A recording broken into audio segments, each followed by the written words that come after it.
السلام عليكم ورحمة الله وبركاته. لي عتب على الأحباب، على الكرماء، لا تبخلون علينا بالنشر واللايكات والاشتراك وتفعيل الجرس يا النشامة. وانتم ما انتم بخلاء، انتم كرماء، واحنا هذا نريدها منكم.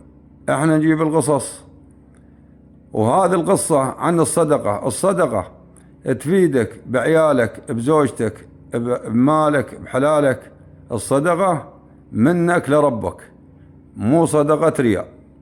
هذا واحد يشتغل له ولد، يشتغل له عند راعي ذهب، يشتغل صانع عامل، وخوش ولد. ومين واحد من ربعه بالبنيان طاح تكسر، قال انا راتبي جا جسمه بيني وبين هذا تكسر له عياله. هذا مسكين طاح ولا عنده، ظل زوجته وهو محطم مكسر.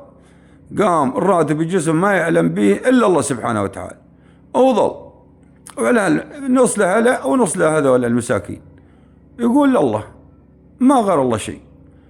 ظل هذا المحل مال الذهب يجون ناس يعطونهم ذهب للتصريف، يعطونهم ذهب للتصريف.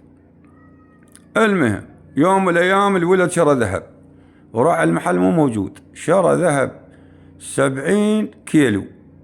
شرى لما يروح المحل قال انا شرى الذهب ولا التصريف، وقالوا اسبوع وناخذ فلوسنا. زعل راح المحل، قال عمي انت شريت، احنا عندنا الذهب هذا ما مشينا، تروح تجيب لنا ذهب بعد زايد؟ هذا الذهب الك، خسر الك، ربح لك. سكت هذا.